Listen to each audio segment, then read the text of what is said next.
Mother Kome says the money allocated to them is not enough. But let's just hold on to that. Yesterday, let me just take you guys back, because the president has been so adamant, and he has been defending the new university funding model for a very long time, and he says this will help children from disadvantaged families to get equal opportunities in terms of accessing education. But again, one of the things that he's been talking about is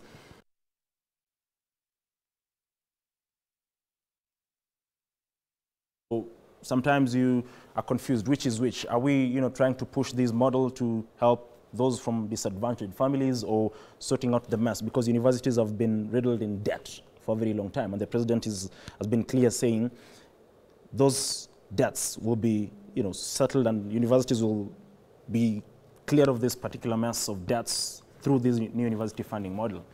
But the students have been adamant, saying the new model needs to be rejigged. And one of the concerns of the students is to reduce the bands from 5 to 3. They also want the model to be relooked into, because around 23,000 students said they were categorized in wrong bands. Starting with you, Honorable Tom. The president yesterday formed a 129-member committee, and they've been divided into 4 subcommittees. Now, one will deal with review and refinement of the new funding model for TVETs. Another one will deal with the appeals from the categorization into bands. Another one will deal with the structure of student loans. And the last one will deal with the cost of university academic programs. Now, they've been given a period of 8 weeks, starting yesterday when they were gazetted. Honorable Tom, first of all, what do you make of that particular new model? And do you agree with the students in terms of the concerns they've raised in regards to the model in itself? As a member of parliament representing constituency and the people, including those students, I support them fully. And I would want to urge the president to try a bit to be in touch with the reality on the ground. A number of students from my constituency who are poor and total orphans are lumped in band 4. Then you ask yourself, who is doing this categorization? Because these are poor people. Like there is a boy, I had to dig deep in my pocket to allow him to go and report, staying with the grandmother. The mother is dead, the father is dead, and the grandmother cannot even afford a meal. Is grouped in band 4. So the biggest question you ask yourself, who is doing this? And the data these people are using, who is generating it? Are these people really using the data given by these students? That's the reality on the ground. So me, when we were debating this issue of bursary and everything in parliament, I said, if possible, because if you look at the funding, even what the government is trying to bring as loan, sponsors, what. These monies are enough to declare college and the university fee free. To avoid all this hassle we are undergoing currently, let us just consolidate all these fundings and declare college and university free. It will help us to overcome all these challenges. Because even this committee is being formed here. You'll form them, then they'll formulate policies and documents to be implemented. When you go on the ground, those things are not working because we don't have a clear structure on how to implement them. The information given by the students, somebody seated somewhere in Nairobi here, after receiving them, is also having his own way of looking at them. They don't reflect the actual reality on the ground. So to avoid all this, like now you talk about 8 weeks. Within the 8 weeks, how will the universities run? Within the 8 weeks, how will the students survive?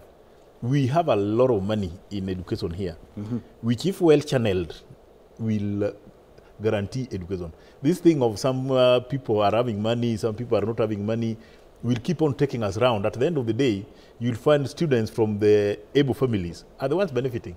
Those poor students are at home. Like now, if you can do a cross-check, there are a number of qualified students to join colleges and universities who have not reported because of money. Some cannot even afford fare. Some cannot even afford hostel fee. Some cannot even afford a meal when they go to colleges. So we need to fix this thing once and for all. And we don't need all these committees.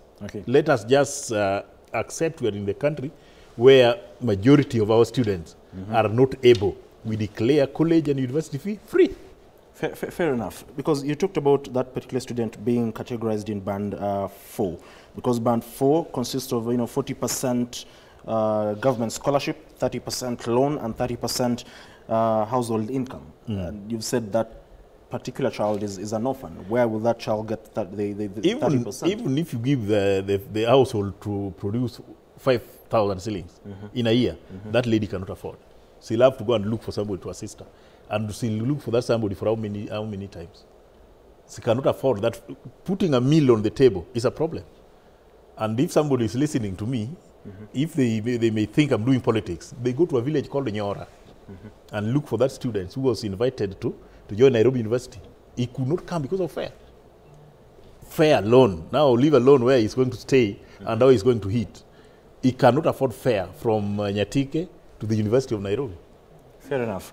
Daktari, I don't know what you make about all this, new education funding model, because one of the key concerns has been the MTIs, the means of testing instrument, because students say there's no clear way in how the government or the the Ministry of Education will determine the level of how needy is this student. Because, for example, like honorable members said, the student is so needy, but has been categorized in band 4. And just to be clear, before you give me your sentiments, your submissions, Daktari, is that for band 4, let's say, for example, a student has been, is taking medicine.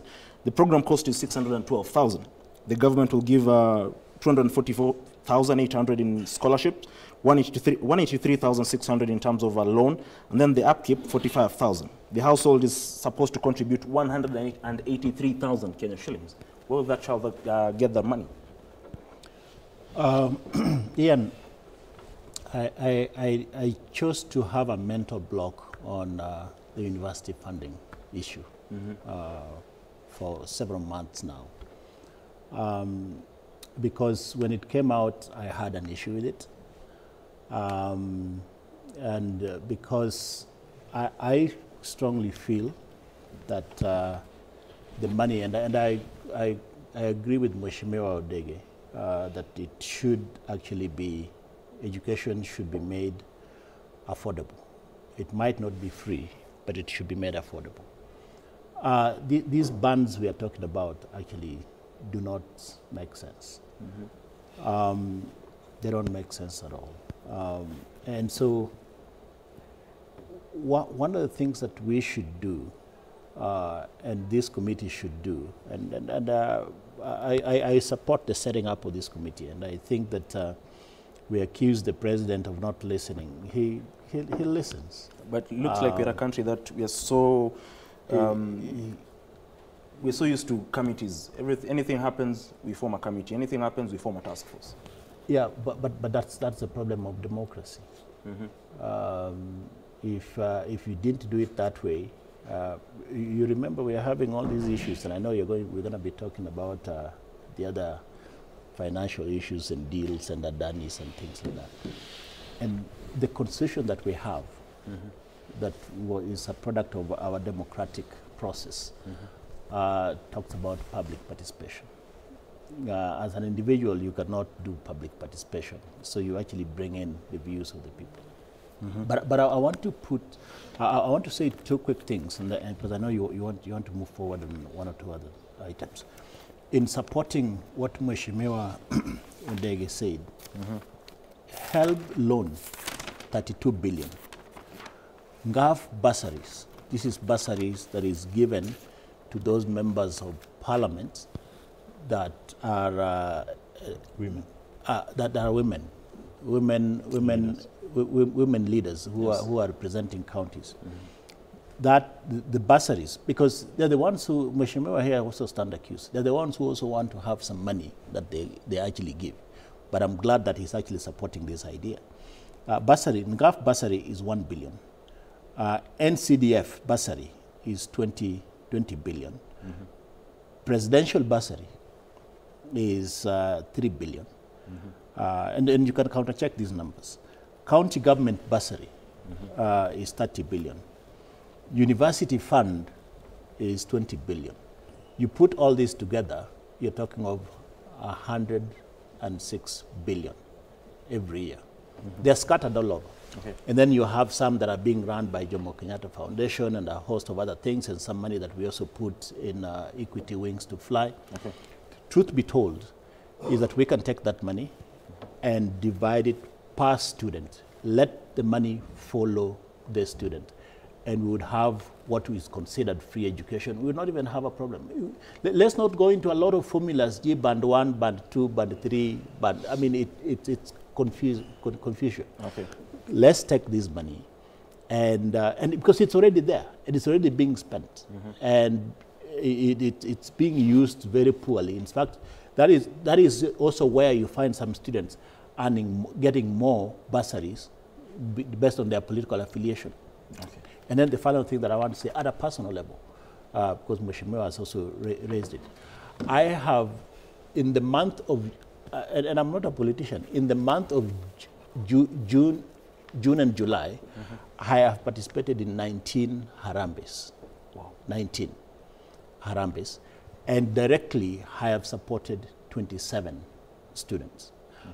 Why am I still being taxed if we can actually reorganize this 106 billion?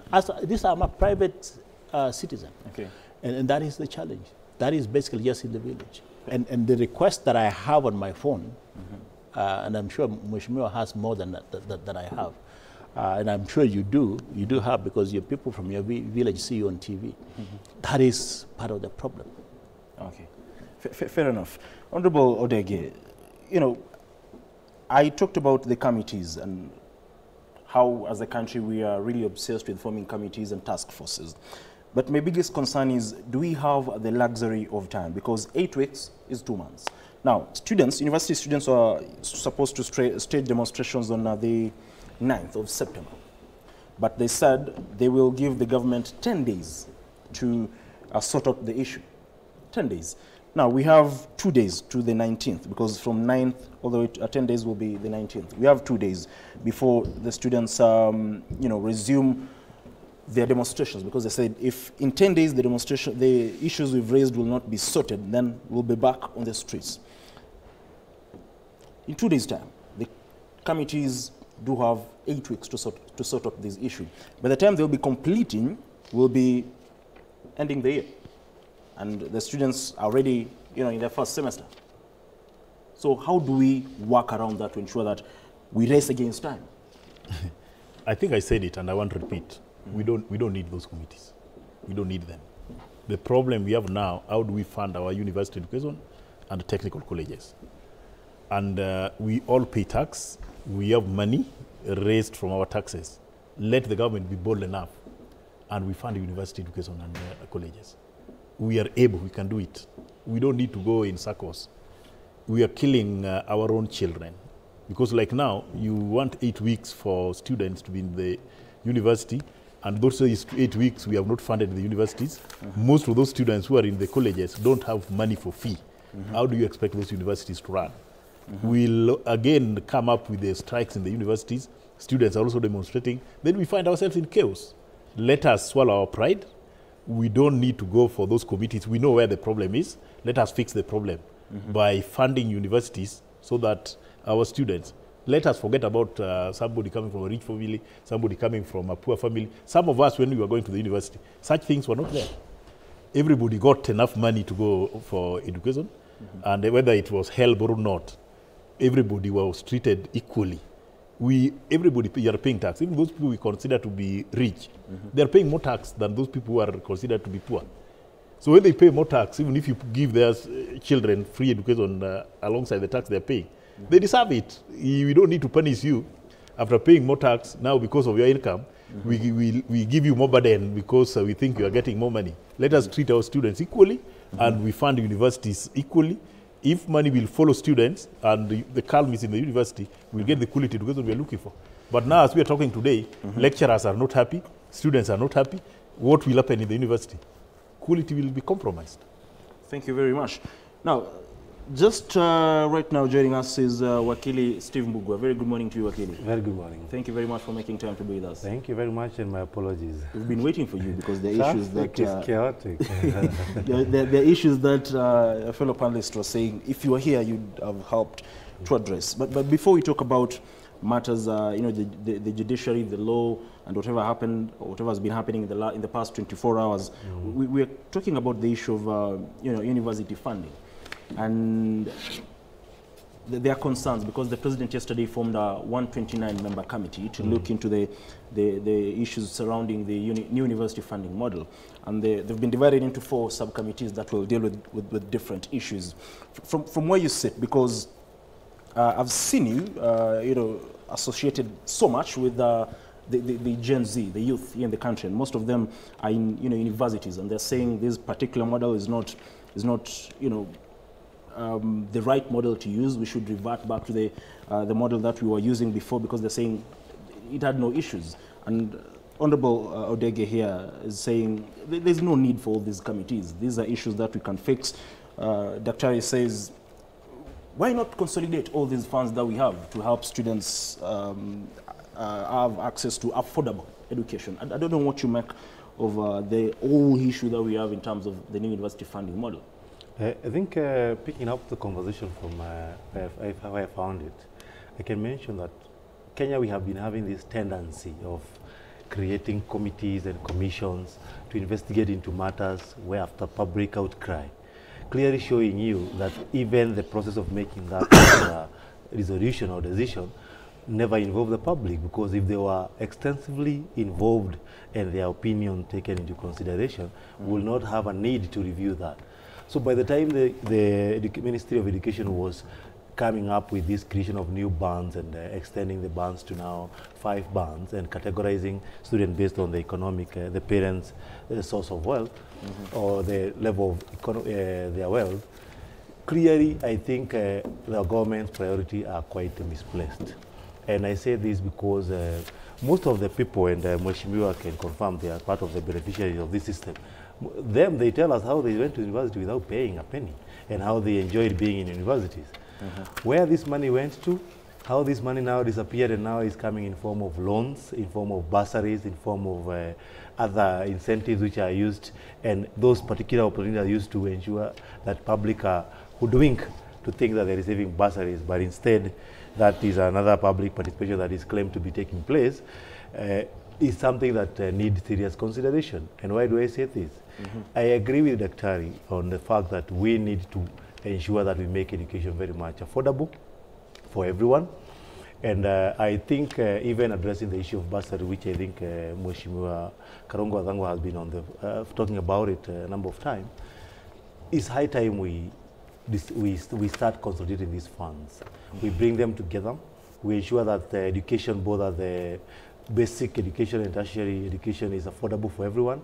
Because some of these parents, you may classify them as band 5, but most of the time, and the kind of life people are living in Nairobi is cosmetic in nature. That they are living on loans, but you may think they are able to afford a 700 or 1 million tuition fee, and therefore the students are not able to access education.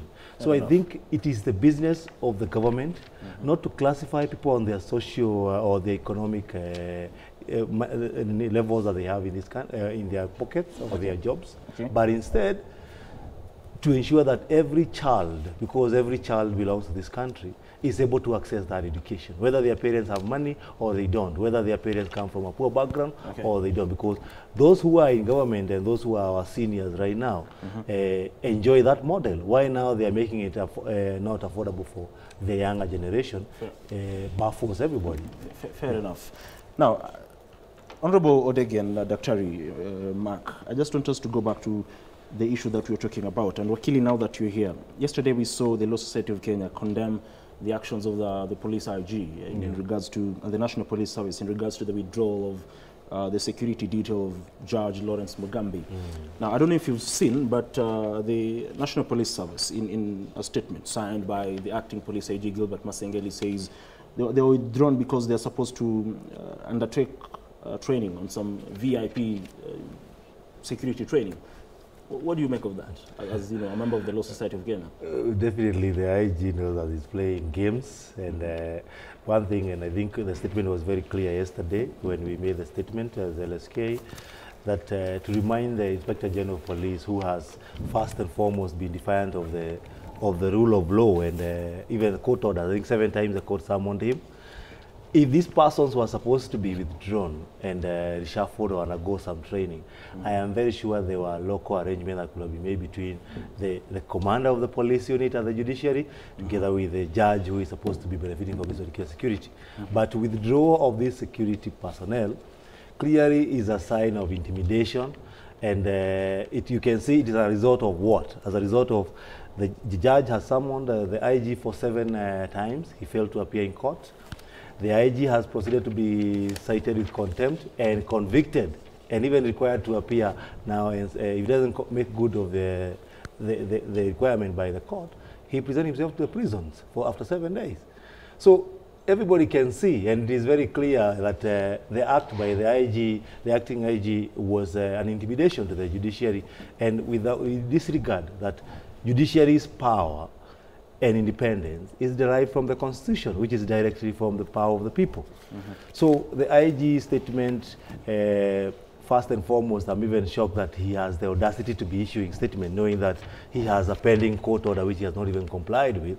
He should be first of all following the compliance of the court orders which are already there, and ensure that these police officers are back at work to do what they're supposed to be doing, providing safety of our judges as they dispense justice. Fair enough. Daktari, Ian, you know, we call the IG now is a prisoner.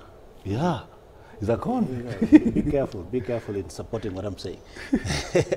We already call him a prisoner because he was already brief sentenced. So why are we even debating that he still has powers to? So that's the problem. And then Wakili, you need to also check your facts because we are going by the media statements that there were 7 summons. If you look at those critically, I want you to do your research, and I'll not go by what, that's one of the things that I raised earlier, that the actual summons were 3, the rest were basically sessions that did not require him, and so those were not, the other 4, those were not necessarily summons. So we also need to be careful, because we should not just be spewing statements just because we picked it from somewhere. And then also on this, Wakili, because you are not here, yes, I think that we blame both sides.